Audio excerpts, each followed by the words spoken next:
Nichitpur institute of health education and research centre Jharkhand सरकार से मान्यता प्राप्त एएनएम और जीएनएम कोर्स के लिए संपर्क करें। नमस्कार, व्योम टीवी के पेज पे मैं उमेश श्रीमान आपका पुनः स्वागत करता हूं।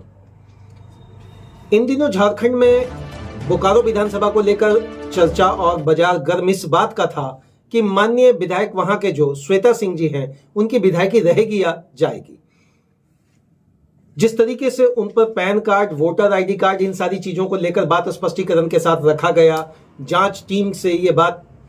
क्या भीतर खाने चुनाव आयोग तक रिपोर्ट गया, ये आज भी एक संशय का विषय है। वहीं अपने सारे बंद लिफाफा में उन्होंने सो कॉज का जवाब देते हुए जो श्वेता सिंह जी ने अपनी बातें रखी है, यह बात दर्शाता है कि राजनीतिक स्तर पर श्रीमान घमासान आप कितना भी कर लें, लेकिन जब संवैधानिक पन्नों की संरचना को आप आधार मानकर किसी का विरोध करते हैं, तो विरोध करने वाला लोग भी या जो भी व्यक्ति होंगे सामने वाले, चाहे वो आम व्यक्ति हो या जनप्रतिनिधि, कहीं ना कहीं अपने बचाव में अपनी बात को रखते हैं।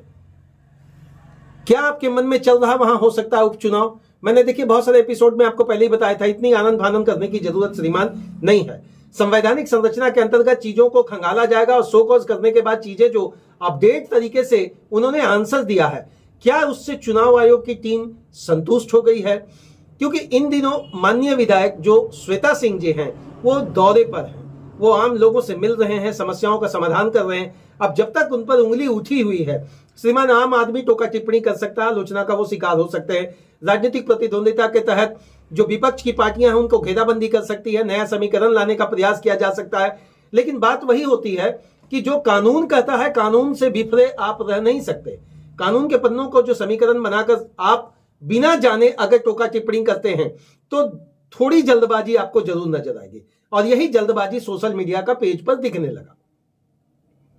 विश्लेषण चला, अनेक चैनल ने यह बात कह दी कि बिल्कुल अब स्पष्ट हो गया है,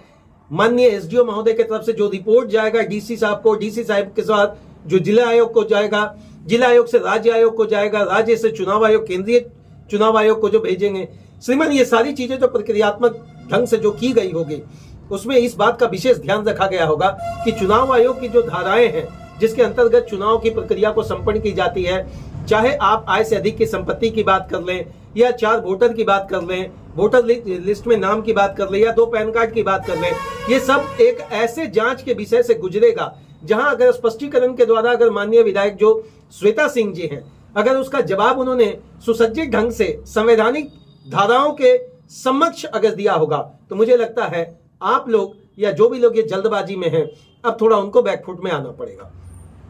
आखिर ये स्पष्ट अभी क्यों नहीं है? इसका स्पष्टीकरण जानने के लिए श्रीमान, जब से उनका वोटर आईडी कार्ड का डेटा होगा या पैन कार्ड का डेटा होगा, उस पर 2 चीजें खंगाली जाएगी।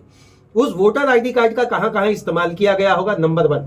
पैन कार्ड के माध्यम से यह जानने की कोशिश की गई होगी या की जाएगी कहां कहां इस पर क्या इन्वेस्टमेंट है, क्या चल और अचल संपत्ति है। क्योंकि बिना, अब आपके पास भी अगर 2 पैन कार्ड है या 2 वोटर आईडी कार्ड है, तो ऐसा नहीं है कि आप श्रीमान डायरेक्ट गलत हो गए, क्योंकि आपको पहला पैन कार्ड या पहला वोटर आईडी कार्ड को आपको डिसॉल्व करने का समय या भारतीय संवैधानिक संरचना के अंतर्गत उसको भैया डिसमिस करने के लिए आपको एप्लीकेशन देने का शायद अधिकार भीतर खाने है। अब आप कह रहे हो कि हो सकता है मैं आनंद फानंद में यह बात कर रहा हूं या पक्ष तरीके से बात रख रहा हूं। जी नहीं, ऐसा कभी कभार देखा गया कि कोई किसी कंपनी में काम कर रहा हो, वहां पर पैन कार्ड बना, पहले पैन कार्ड का कार्ड नहीं बनता था, आपको याद होगा, एक लिस्ट में जारी किया जाता था, टाटा, बीसीसीएल ये सब में जो काम करते थे। तो क्या आपको लगता है कि तुरंत जो आनंद फानंद की बात कही जा रही, मैंने बताया, इस पर किए गए इन्वेस्टमेंट को भी खंगाला जाएगा। 4 वोटर लिस्ट की बात आप कह रहे हैं, ये कहां कहां लगाया गया, ये भी जानने की कोशिश की जाए, क्योंकि अगर 4 बना है तो कहीं ना कहीं किसी सापेक्ष परिप्रेक्ष्य में उसका इस्तेमाल भी हुआ होगा। अब ये इस्तेमाल आर्थिक रूप से हुआ, सामाजिक रूप से हुआ, या फिर श्रीमान संवैधानिक संरचनाओं के अंतर्गत अलग अलग क्षेत्र में किया गया। जब तक चुनाव आयोग पूरी तरह से जांच नहीं कर ले, तब तक मुझे लगता है यह जल्दबाजी आम आदमी के तरफ से चाय के दुकान पर बैठ के चर्चा कर दिया जा रहा है। क्योंकि माननीय विधायक श्वेता सिंह जी भी एक घराने से हैं, उस घराना का नाम है समरेश जी, एक बहुत बड़े दिग्गज नेता रहे हैं, और राजनीतिक बोलते हैं ना कि राजनीतिक प्रतिद्वंदिता और राजनीतिक विकास का जो समीकरण और रणनीति है, वो ब्लड और सेल में और जीन में भी होता है श्रीमान। हो सकता है कि जो भी आदेश आएगा उसके खिलाफ उच्च न्यायालय या उच्चतम न्यायालय में भी श्रीमान अपील माननीय विधायक करेंगे। अभी ये हड़बड़ी है, मैं तो केवल एनालिसिस करके ये बात रख रहा हूं कि जो आम जनता चर्चाओं के बीच में बाजार गर्म करके रखे हैं या पॉलिटिकल पार्टियां ये कह रहे हैं कि बस अब तैयारी में लग जाओ, चुनाव डैश हारेंगे डैश जीतेंगे, इतना जल्दबाजी ना करें। यह भारत का संविधान है, पन्नों को जब तक खंगाल कर स्पष्टीकरण के माध्यम से प्रमाणिकता का आधार नहीं मिल जाए, तथ्य के आधार पर प्रमाण भी जरूरी है श्रीमान। ऐसा नहीं कि आप तथ्य दे दिए तो बिना प्रमाण के वो ये हो जाएगा। उस प्रमाण पर क्या क्या चीजें गलत की गई होगी, उन चीजों के आधार पर कहां कहां प्रॉपर इन्वेस्टमेंट किया गया होगा, ये सारी चीजें खंगालने के बाद ही माननीय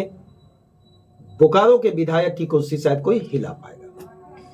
चलिए, मैंने अपनी बात को रख दिया स्पष्टीकरण के तरीके से, जो मुझे समझ में आ रहा कि जब तक यह प्रॉपर असाइनमेंट इस पर डेवलप नहीं हो जाएगा, केवल सो कॉज के माध्यम से किसी भी विधायक की विदायगी नहीं जा सकती। बहुत बहुत धन्यवाद झारखंडी जोहार। साथ ही साथ इस बात का विश्लेषण जो आपके पास रखे हैं, यह कैसा लगा आपको कमेंट बॉक्स में जरूर बताएंगे, और यह भी बताने की कोशिश करेंगे कि श्रीमान क्या आपको लगता है उपचुनाव होना ज्यादा जरूरी है या विश्लेषणात्मक तरीके से सो कॉज करके इसको फिर से नए समीकरण पर लाकर विधायक की कुर्सी को एज इट इज रखना वो ज्यादा जरूरी है। तब तक के लिए आप सभी को